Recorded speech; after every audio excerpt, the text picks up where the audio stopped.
Supreme court తీర్పుకు అతీతంగా కూడా ఈడబ్ల్యూలందరూ కూడా రెగ్యులర్ చేసిన ఘనత పెద్దలు సంజయ్ రెడ్డి గారిని. అదేవిధంగా ఈ విద్యుత్ సంస్థ లోపల సంస్కరణలు ప్రవేశపెట్టినప్పుడు మరి ఈ విద్యుత్ సంస్థలో రాబోయే తరానికి ఉద్యోగాలు ఉన్నాయి, ఉన్న వాళ్ళకు ప్రమోషన్స్ రావు, ఉన్న వాళ్ళకు జీతాలు రావని సుదీర్ఘమైనటువంటి జేఏసీ నుంచి అందులో 327 కూడా పోరాటం చేసిన సందర్భంలో మరి 2 సంవత్సరాలైనా మరి ప్రభుత్వం కానీ ఇటు కార్మికులకు కానీ ఏం న్యాయం జరగకపోవడం వల్ల మరి పెద్దలు సంజయ్ రెడ్డి గారు చారిత్రాత్మకమైన నిర్ణయం తీసుకొని సంస్కరణలు అనేది ప్రపంచవ్యాప్తంగా వస్తున్నటువంటి అది మరి దీన్ని మనం ఆపలేము. తప్పకుండా మన సర్వీస్ కండిషన్స్ కు ఏమాత్రం డోకా లేకుండా ఒక త్రైపాక్షిక ఒప్పందాన్ని సృష్టించి మరి విద్యుత్ కార్మికులకు ఈ రోజు భరోసాగా ఉందనంటే ఆ త్రైపాక్షిక ఒప్పందం అనేది మనందరం కూడా గమనించాల్సిన అవసరం. మరి ఆ రోజు చాలా మంది 1104 నాయకులే భయపడి మరి చాలా మంది కూడా వీఆర్ఎస్ పెట్టిన మాట వాస్తవం. మరి ఇప్పుడు కనుక ఆ సమయంలో వీఆర్ఎస్ అప్లికేషన్ కనుక ఇస్తే అందరూ కూడా 1104 నాయకులే ఎక్కువగా ఉన్నాయి. అంటే ఆ నాయకత్వానికి ఒక అవగాహన లేకపోవడం వల్ల చాలా మంది ఈ రోజు పెన్షన్లో ఎంతో ఆర్థికంగా నష్టపోయిన మాట వాస్తవం. మరి అదే 327 నాయకులు ఎవరు కూడా మరి వాలంటరీ రిటైర్మెంట్ పెట్టలేదు. మరి ఆ రోజు కంటే ఈ రోజు జీతభత్యాలు ఎక్కువ తీసుకున్నాం, అదేవిధంగా పెన్షన్ కూడా బ్రహ్మాండంగా తీసుకున్నమాట వాస్తవం.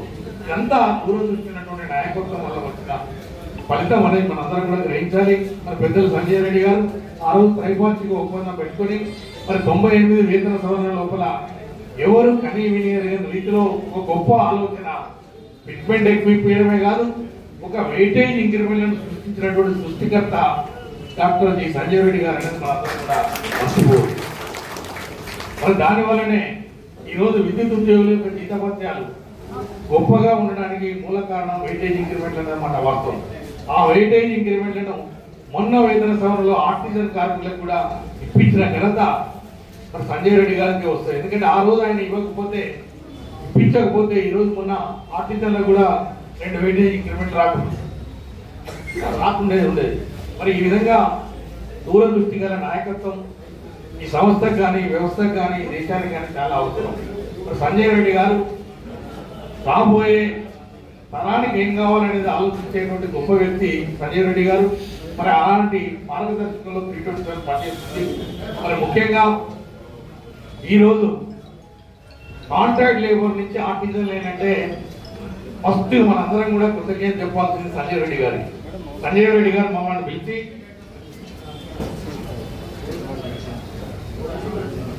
మీరంతా చాలా హ్యాపీగా లైఫ్ గడుపుతున్నారు, మరి అనుక్షణం జీతం ఎప్పుడు వస్తుందో తెలియదు, జీతం పర్మనెంట్ గా ఉండదో లేదో తెలియదు, కాంట్రాక్టర్ కోపం వచ్చినా తీసేసే కంపెనీ, అదేవిధంగా యాజమాన్యానికి కోపం వచ్చినా తీసేసే జాబ్స్ ఆ రోజు కాంట్రాక్ట్ లేబర్ జాబ్స్. మరి వాళ్ళకు మీరు సెక్యూరిటీ ఇవ్వాల్సిన అవసరం ఉంది. మరి నువ్వు కొత్తగా సెక్రటరీ జనరల్ గా అయినా మరి తప్పకుండా కాంట్రాక్ట్ లేబర్ ఇష్యూస్ తీసుకొని అన్ని సంఘాలను కలిపి ఒక మంచి ఉద్యోగం చేయమని నాకు మార్గదర్శకం చేయడం జరిగింది. మరి మేమున్నటువంటి కార్యవర్గ సభ్యులందరం మరి అన్ని యూనియన్ల దగ్గరికి వెళ్ళి ఒక బ్రహ్మాండమైనటువంటి platform Telangana electricity trade union front గా ఆవిర్భవించి మరి ఎన్నో ఉద్యమాలు ఆ ఫ్రంట్ ద్వారా చేయడం జరిగింది. దాని ఫలితమే కాంట్రాక్ట్ లేబర్ నుంచి ఆర్టిజన్ గా మనం మారిన మాట వాస్తవం. ఈ మారడానికి ముఖ్య కారణం 30/11/2016లో బ్రహ్మాండమైనటువంటి ఓరుగల్లు సభ పెట్టాము. ఆ సభ తర్వాతనే కేసీఆర్ గారు దిగొచ్చి మరి అవుట్ సోర్సింగ్ కార్మికులను రెగ్యులర్ చేయమన్నటువంటి ముఖ్యమంత్రి గారు అవుట్ సోర్సింగ్ కార్మికులను కూడా రెగ్యులర్ చేస్తానని పేపర్ల పెద్దగా స్టేట్మెంట్ ఇవ్వడం జరిగింది. ఇది కార్మికుల ఐక్య విజయం. అంటే సంఘాలు ఐక్యంగా ఉంటే ఫలితాలు అద్భుతంగా వస్తాయి. సంఘాలకు గొప్ప పేరు రావాలని విడివిడిగా ప్రయాణం చేస్తే మొన్నటి సమ్మెలాగానే మరి కార్మికుల పరిస్థితి ఉంటుందనేది మాట వాస్తవం. ఈ సంస్థ లోపల కార్మికులందరూ ఐక్యంగా ప్రయాణం చేస్తే అద్భుతమైన విజయాలు వస్తాయి. అంతేగాని విడివిడిగా పేరు కోసం ప్రయత్నం చేస్తే ఈ రోజులలో ఫలితాలు వచ్చే అవకాశం లేదు. ముఖ్యంగా ఈ రోజు ఆర్టిజన్ కార్మికులకు కొన్ని సౌకర్యాలు రావాల్సిన మాట వాస్తవం. ఇప్పటి వరకు పోరాడంగా ఒక స్థాయికి వచ్చాం. మరి ఇంకా మిగతాయి ఈ రెగ్యులర్ ఉద్యోగుల్లో సమానమైనటువంటి అవకాశాలు రావాలంటే తప్పకుండా ఏపీఎస్సీ రూల్స్ వస్తేనే తప్ప ఆర్టిజన్ కార్మికుల భవిష్యత్తు మారదనే మాట వాస్తవం. మరి ఈ ఏపీఎస్సీ రూల్స్ కోసం ఏ యూనియన్ చేయనటువంటి పోరాటాన్ని 327 యూనియన్ పోరాటం చేసింది. ఆ రోజు కరోనా సమయంలోనే మరి ఇండస్ట్రియల్ ట్రిబ్యునల్ లో కేసు వేసిన ఏకైక యూనియన్ ఈ ఎలక్ట్రిక్ సెక్టర్ ఎవరైనా ఉన్నట్టు 327 మాత్రమే. ఏ ఒక్క కార్మికుల దగ్గర ₹1 అడగకుండా సొంతంగా 327 రాష్ట్ర వ్యాప్తంగా మరి ఆ రోజు కేసు వేసి మరి ఆ కేసు వేసిన తర్వాత యాజమాన్యాలు అన్ని కూడా నాకు నోటీసులు పంపడం జరిగింది హైకోర్టు నుంచి. ఎందుకంటే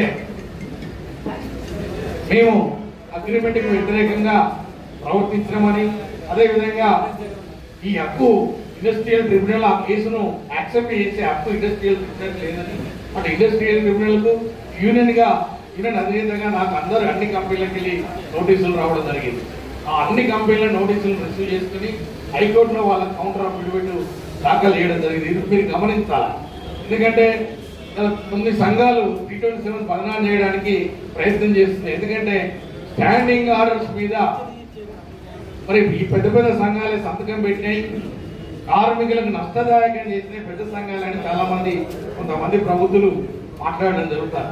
ఒకవేళ స్టాండింగ్ ఆర్డర్ మీదనే నేను కనుక సంతకం పెడితే మరి ఇలా ఇండస్ట్రియల్ ట్రిబ్యునల్ కానీ హైకోర్టులో కానీ స్టాండింగ్ ఆర్డర్స్ కరెక్ట్ కాదు, మాకు ఏబిఎస్ రూల్స్ ఇవ్వాలని కోర్టుకు పోయే అధికారం నాకు ఉంటుందా? ఉండదు. అది మీరు అందరూ కూడా గమనించాలి. ఎవరో ఏదో చెప్పిందని లేనిపోని మాటలకు కాని డిమాండ్లకు మన ఆకర్షితులమైతే నష్టపోయేది మాత్రం కార్మిక వర్గం అనే మాట వాస్తవం. మరి తప్పకుండా కన్వర్షన్ కావాలంటే ఏపీఎస్సీ రూల్స్ రావాల్సిందే, లేదా యాజమాన్యం నిర్ణయం తీసుకోవాలి, లేదా ప్రభుత్వం నిర్ణయం తీసుకోవాల్సిందే తప్ప ఇప్పుడున్న స్టాండింగ్ ఆర్డర్ ప్రకారంగా ఎవరికి కూడా కన్వర్షన్ అయ్యే అవకాశం లేదు. అందులో క్లియర్ గా రాసిన రేట్ చేంజ్ ఇంతవరకు ఇస్తలేదు యాజమాన్యం కానీ ప్రభుత్వం కానీ. మరి ఇవన్నీ కూడా మనం ఆలోచించాల్సిన అవసరం ఉంది. ఇవన్నీ మారాలంటే ఫస్ట్ స్టాండింగ్ ఆర్డర్ మార్చి మరి ఏపీఎస్సీ రూల్స్ కనుక కేసు సక్సెస్ అయితే డెఫినెట్ మన జీవితాలలో ఆనందం వెలుగుతుందనే మాట వాస్తవం. మరి దీనంతటికీ ముఖ్య కారణం ఏంటంటే ఇలా బ్రహ్మాండంగా ఉన్నటువంటి ప్లాట్ఫామ్ ను 1104 యూనియన్ టీటప్ నుంచి వైదొలగడం వల్లనే ఇలా కార్మిక వర్గానికి అన్యాయం జరిగిన మాట వాస్తవం. అందరూ కూడా గమనించాలి. బ్రహ్మాండమైన టీటప్ ప్లాట్ఫామ్ ను పెరగొట్టిన ఏకైక యూనియన్ ఏదంటే 1104 యూనియన్ మాత్రం వాస్తవం. ఎక్కడ మాట్లాడమన్నా మాట్లాడతా, ఎవరి వాళ్ళ ముందర కూడా మాట్లాడమన్నా మాట్లాడతారు. ఈ విధంగా కార్మిక వర్గానికి అన్యాయం చేసినటువంటి యూనియన్ మాత్రం 1104 యూనియన్. మరి ఈరోజు సంఘాలు బలహీనం కావడం వల్లనే యాజమాన్య పెత్తనం సాగుతుంది. మనందరం కూడా ఐక్యంగా ఉంటే డెఫినెట్ ఆర్టిజన్ కార్మికుల సమస్యలు అన్ని కూడా పరిష్కారం అవు. అదేవిధంగా ఇంకో 7,000 మంది రెగ్యులర్ గా అవుతున్నటువంటి కాంట్రాక్ట్ కార్మికులు అందరూ కూడా రెగ్యులర్ అయ్యేది. అందుకే ఇప్పటికైనా ఇలా 1104 టీటప్ లో మనం అత్యంత ప్రాధాన్యమైన చైర్మన్ పోస్ట్ ఇచ్చాం. అసలు మాకు ఈ టీటప్ వద్దు, ఈ సింగిల్ గానే ఫైట్ చేస్తామన్నటువంటి 1104 యూనియన్ మరి ఇలా మళ్ళీ జేఏసీలా చైర్మన్ పోస్ట్ తీసుకొని ప్రయాణం చేయడం జరిగింది. నేను ఒక్కటి మీరు గమనించాలి, 327 కు పోస్టుల మీద కంటే కార్మికుల హక్కుల మీద మాత్రమే అభిమానం ఉన్నమాట. ఇలా పోస్టుల కోసం లొల్లి చేసుకుని కార్మికులు చీలిపోవద్దనేటువంటి ఆలోచన విధానం ఉన్నటువంటి ఏకైక యూనియన్ 327 యూనియన్. 327 బలం లేక కాదు, మరి 327 1104 లాగా కార్మికులను అన్యాయం చేయడానికి ఎప్పుడు కూడా ప్రయత్నించదు.